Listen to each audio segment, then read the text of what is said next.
we all have those spaces in our home that just drive us crazy. It could be a spare bedroom, a closet, a bonus room down in the basement, just something that needs our attention. It needs updating. It needs to be repurposed.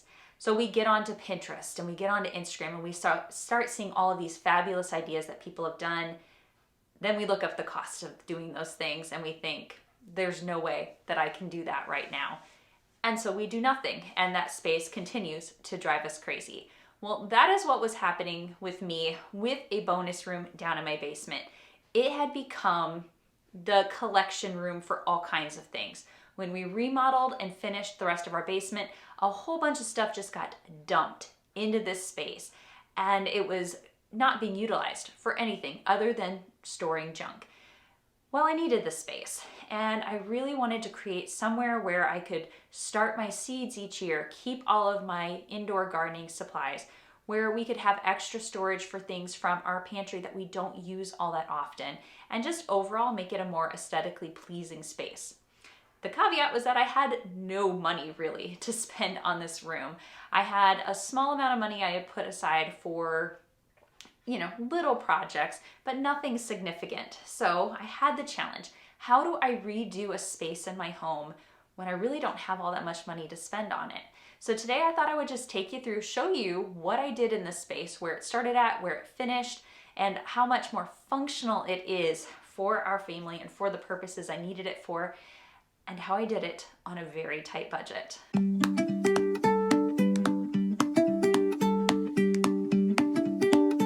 Now, it's embarrassing to show this, but for you to really appreciate what has been done in this space in a short amount of time and with a limited budget, let me show you what I started out with. All right, real life, unfiltered disaster of a room.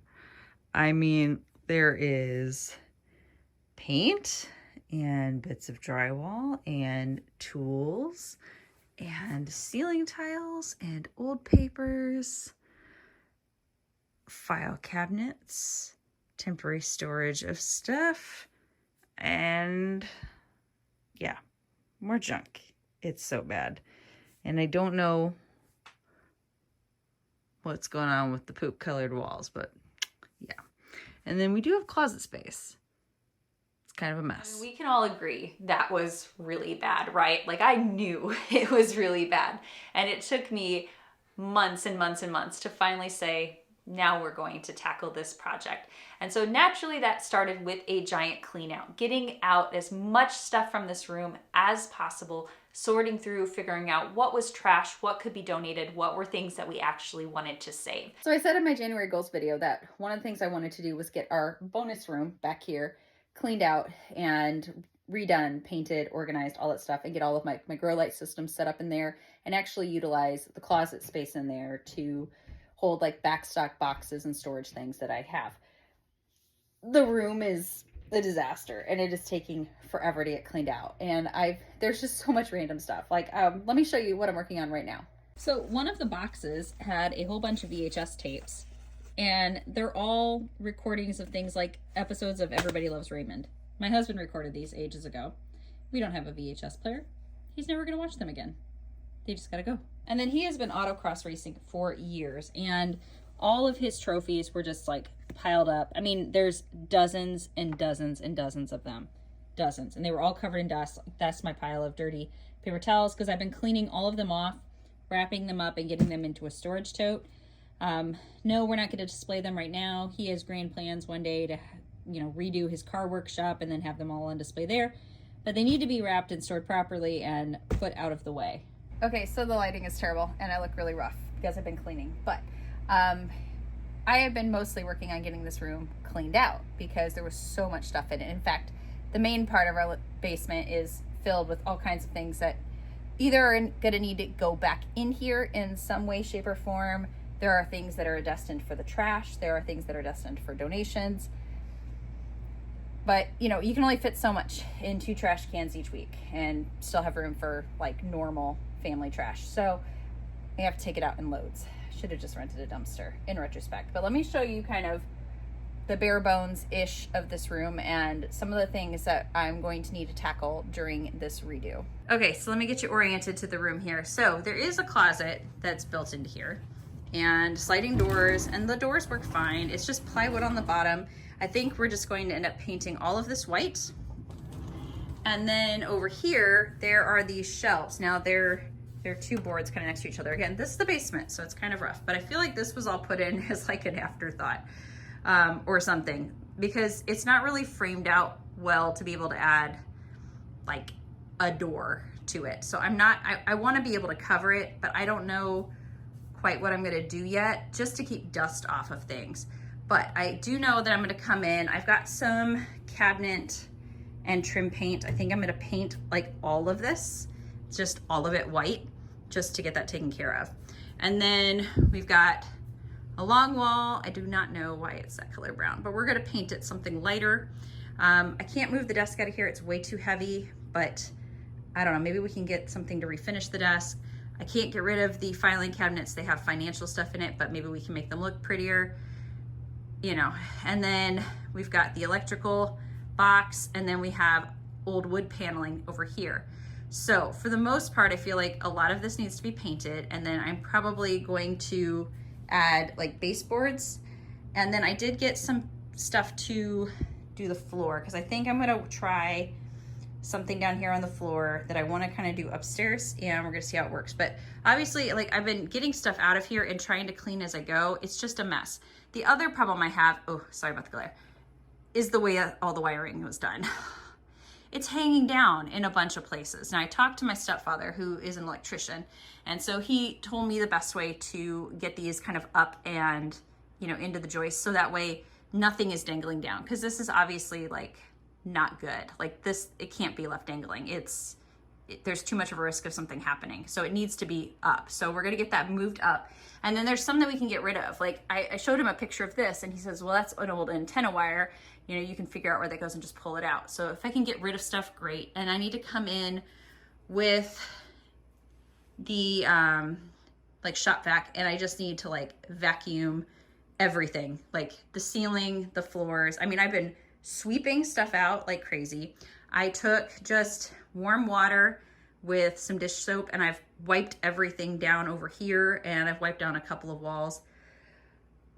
Okay, so, but I also have to work with some restrictions, because I can't really move like everything out. And then there's a sheet of drywall in here. I don't know why there's a sheet of drywall in here.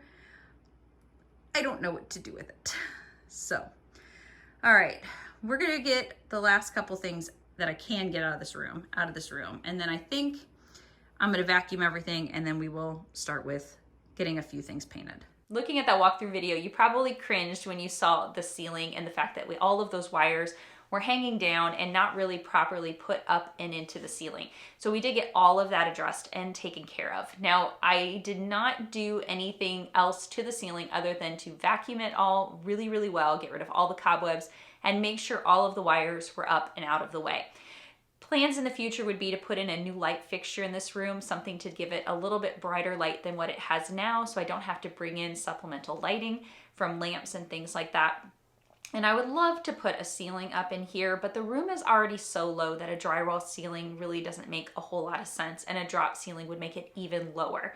I did look at what it takes to paint a ceiling, but kind of decided that that just wasn't something I was willing to enter the whole room prep and mess for. So right now the ceiling is still open, but again, this is a basement bonus room, so I think we can live with it as it is. The other thing I wanted to do to keep the budget low was try to avoid having to buy any paint. Paint has gotten so expensive, it feels.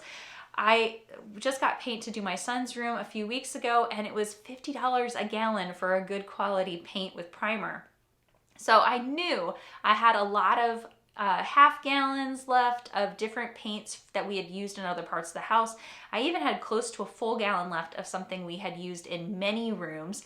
And I thought, well, why not try to reuse that in here? So a lot of the paint that you'll see on the walls, on the shelves, on furniture are things that we already had on hand. So it cost me $0 to do the painting.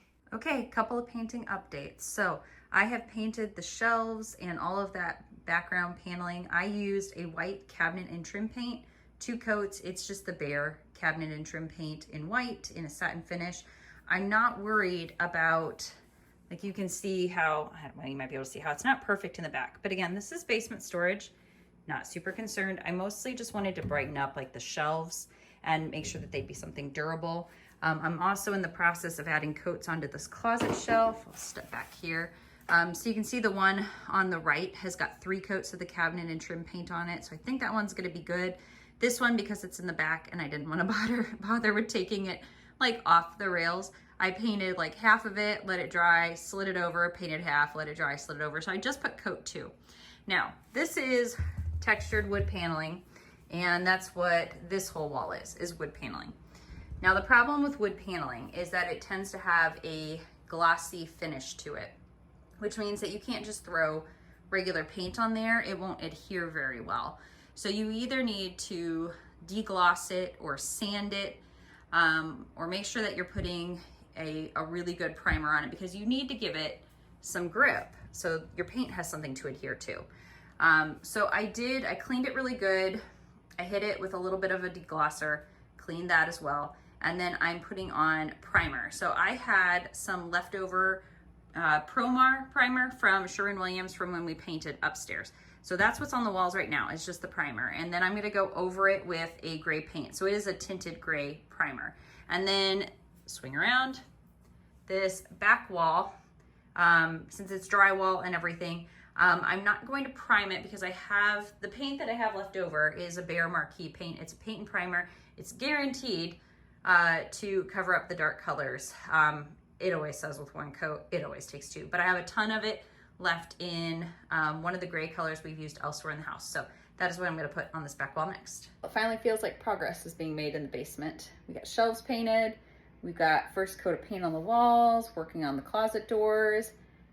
The wall behind me is no longer poop brown. It's light gray. So we are getting there, slowly but surely. All right, I'm gonna admit, I am pleasantly surprised with how much 1 coat covered. So you can see kind of where I stopped there because I have to move filing cabinets. Wow. Now I'm still gonna give it a 2nd coat just because that's me and I'm gonna be thorough. But yeah, first coat down on that wall. Once I was done painting all the walls, I really wanted to do something about the floors. They were just bare concrete, which meant that they were always cold, they weren't level, and it just made the room look so dark. Since I've got all the walls painted, I wanted to start working on the floors next.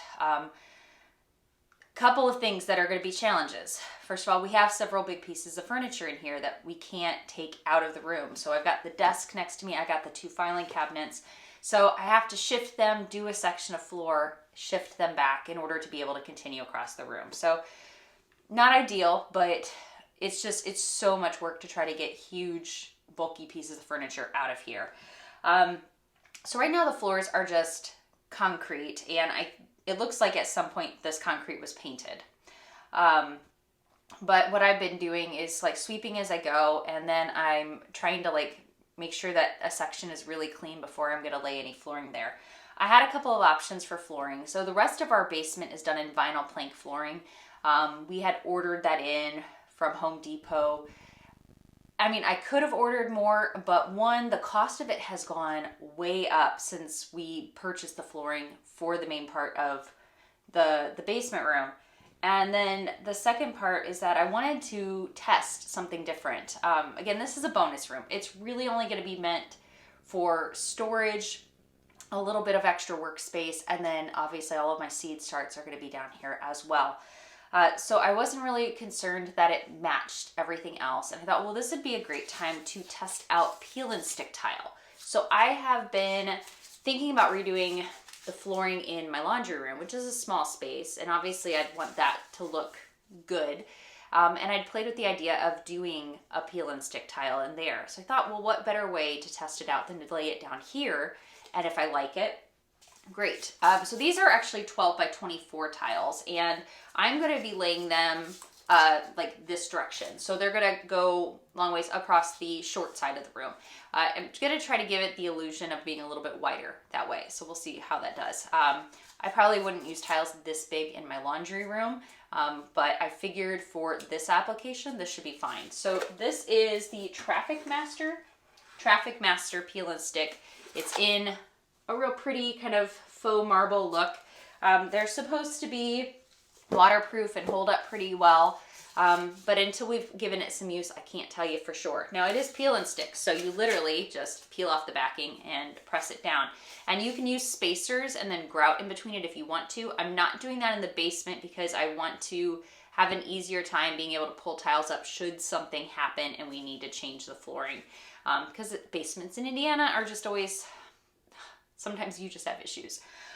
So I'm just gonna put it straight onto the ground. The other couple things, so they recommend that what you do is use like a laser level and figure out the exact center of your room and start laying from the center to the edge. If this was a room where I was gonna have like a bunch of people coming through, like a kitchen, I would do that. This is a basement bonus room. So I'm literally just gonna start in the corner and work my way over. And chances are I am going to have to score some tiles and cut them skinnier when we get to the far end. But I'm okay with that. This half of the room is a little more square, so I think it'll be a good starting point. To cut them, you are able to just score them with like a utility knife. Similar to, I mean, I cut tons and tons and tons of vinyl plank floors because I laid the vinyl plank floors in our basement.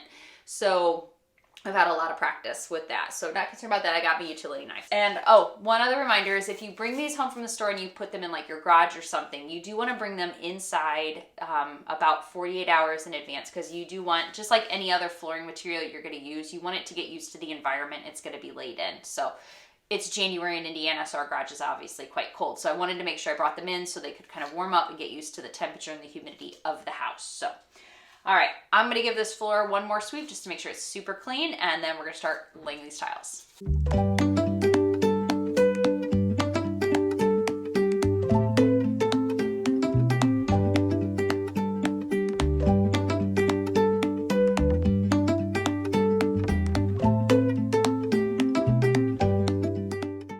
So what is a project if you don't have to make at least one additional run to the hardware store? So I miscalculated how much flooring I needed, so I'm here to pick up a few more boxes of that. Okay, so the flooring is now in. It was just getting too hard to try to film it because I kept having to move furniture over. Like as I would do a section of floor, I had to move the furniture over and do another section. And then there was a dip down here, like a pretty significant one in the flooring. So I've been shifting things around to like put weight on things to make sure it's adhering really well. There were some, funky cuts to be made. And then of course, since I started on one wall and went straight over instead of doing like the recommended method of starting in the middle. So I had like a little strip I had to cut there. But all in all, I'm pretty pleased with it. Is it perfect? No. I mean, if you get really close, there are some seams that are nice and tight, and there's some that have, like there, has a little more of a gap between it. And it's because this floor isn't level.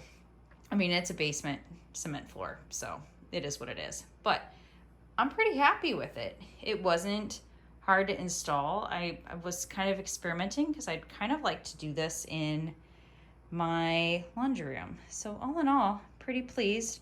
Now I do have trim I'm going to put up along the walls. So all along the walls, it is a peel and stick vinyl like baseboard, because I didn't want to bother with doing like a wood baseboard that I was gonna have to caulk and do all this other stuff too. So I'm gonna get that put up here. I'll try to film it if I can, and then I think we're ready to start decorating this room.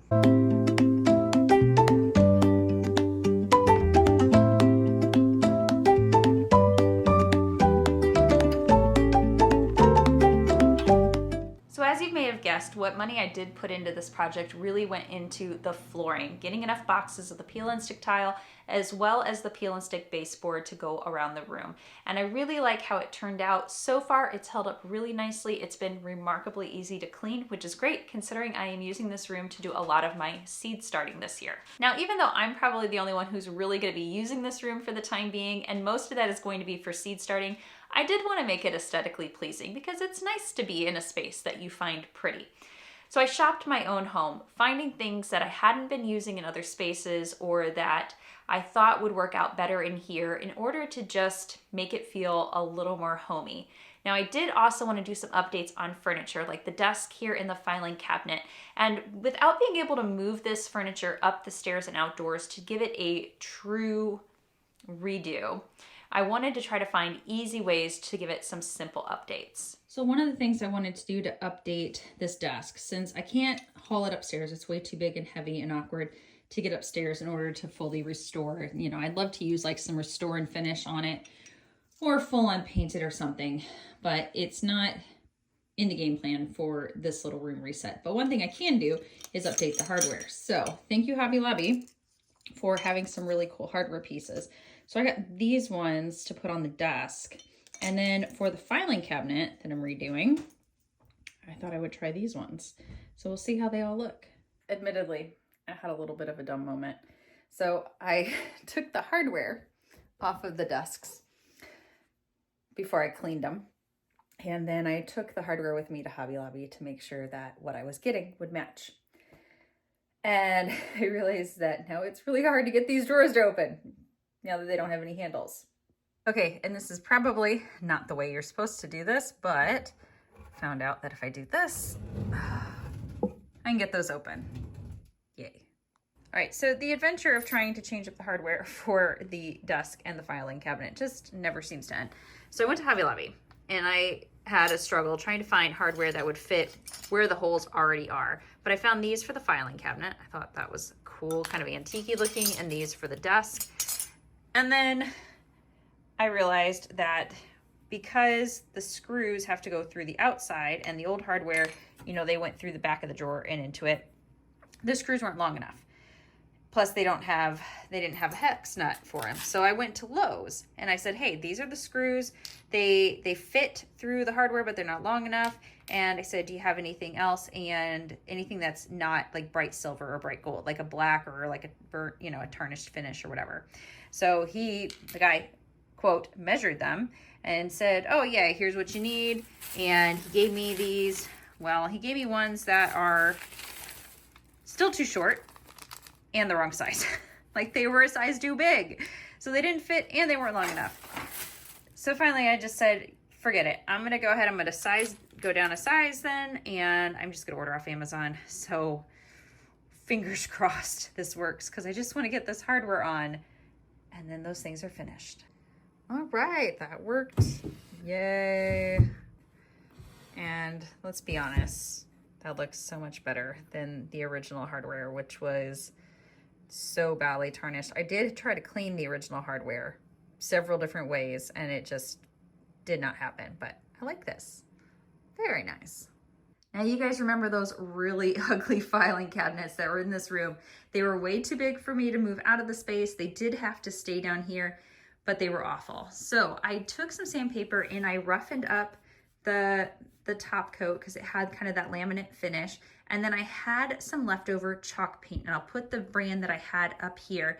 I had just enough to do the front of both of them and some of the top trim. I decided I wasn't going to try to make it look solid. I wanted to have it look still a little kind of roughed, antique-y sort of finish. And then I had some leftover wallpaper. So this is a wallpaper I had purchased from Walmart, and how nice that it was flowers, right? So I put that on the side and I put that on the top. Now this won't be something that's gonna last for years and years and years, but look how much better it looks now than what it did. And then of course I did the hardware update on here. This is the hardware that I found at Hobby Lobby, and I think it just adds to the look overall. Now, one of the goals in this room was to better utilize what storage space was available. And if you recall, I had those very awkward shelves here, the ones that were kind of built back into the wall. And so I couldn't put a real door on here. Plus, framing out and buying a door just wasn't something that was in the budget. Now, someone gave me the great idea to hang a curtain rod and go ahead and put curtains in front of it just to cover up this. Now, I could leave this open and I think it would be fine, but I just like to not see all of the things all of the time. Plus, I thought it would help protect it from dust and things like that in the room. So within these shelves, and I won't go through everything that's in here, but I have brought down all of my canning supplies that were taking up space in my pantry, because when I'm not actively canning, or as we're going through and emptying cans out, we were just stacking them on shelves in the pantry. So I've got all of those stored up in here, along with the pots that I use for canning. I also brought down a lot of baking supplies that I was keeping in totes and stacking in my pantry. They were, again, taking up a lot of space. These are things that I don't use as frequently. So I have different cookie cutters, I have candy molds, and different types of just specialty things that I use when I'm baking cakes or making different types of cookies. So all of that is now stored in here. I also picked up some fairly inexpensive cardboard boxes. So these are the office boxes. You can get them at like Office Depot or Staples. And I took all of that paperwork that had been stacked all over this room. We got it organized, we got it put into totes and labeled, and they are now neatly stored there. We can easily find things now.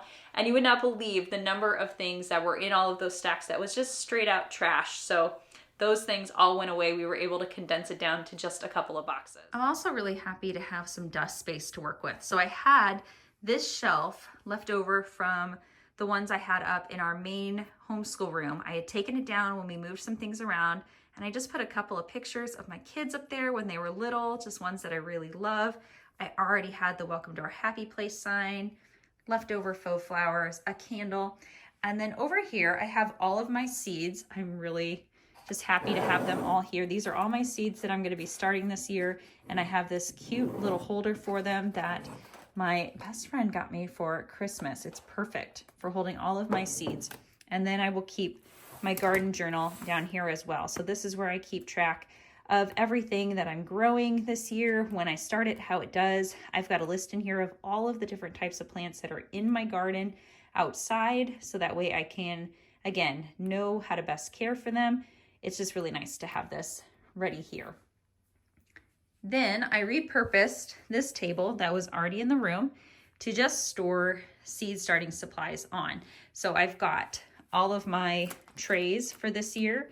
I keep a fan because once the seedlings are up, we keep a fan going to help strengthen them.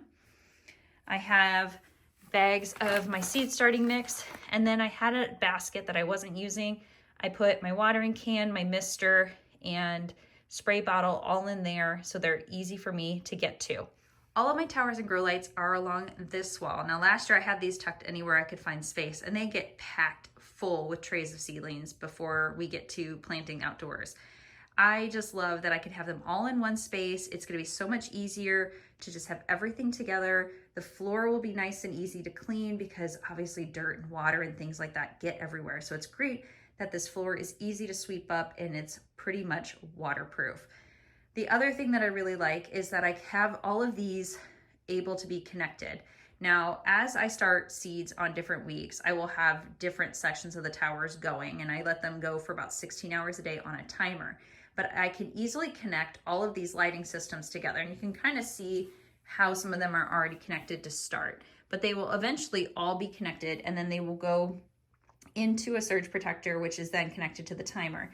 So all of the lights will go on at the same time, and they'll all turn off at the same time, and I don't have to fiddle with it whatsoever. I also, once I have things planted, I will connect my Govee thermometer. So what this does is I can set alerts on here to let me know when it gets below or above certain temperatures, so that way my seedlings don't get too chilly or too hot. I've got my heated seed mats. That's going to be for a couple of different things that need that for germination, but it's just so nice. It's all right there. I also can pull out and use that little table for getting some of the seed trays started. I've also got a folding table that I can put up in this big open space that I now have, and I can be working on my seedlings and things like that in here. Would I love to be able to do this on a greenhouse? Yes. Do I have a greenhouse built yet?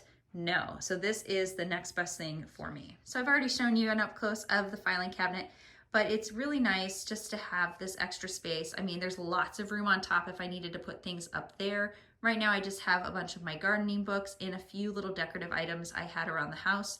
The first 3 drawers of each filing cabinet are filled with, well, files, but the bottom 2 drawers were empty. So I went ahead and I used those for some extra storage.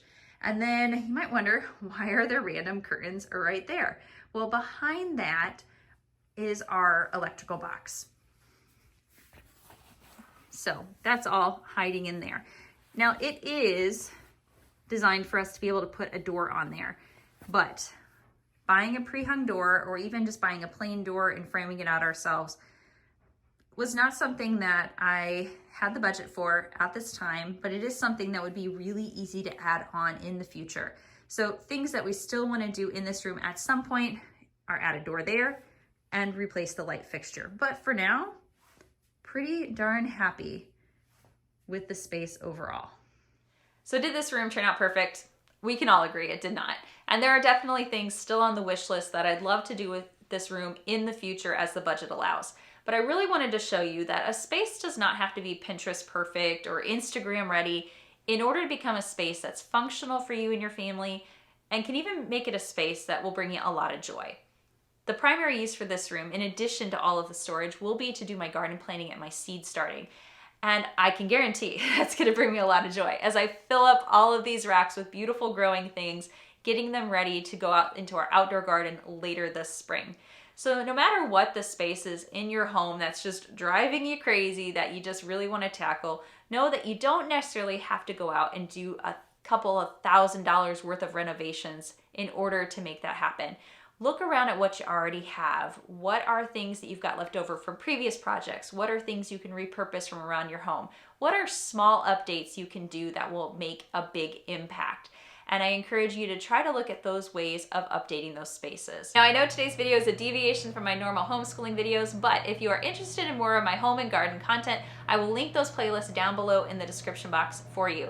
And be sure to subscribe because I have a lot of really awesome projects that we're gonna be tackling both in the home and in the garden in the next couple of months, including a huge garden expansion, increasing the amount of our own food we're growing, and doing a whole bunch of new food preservation techniques. And I will be sure to share all of those in future videos with you guys as well. Thanks again for joining me today, guys. See you in the next video.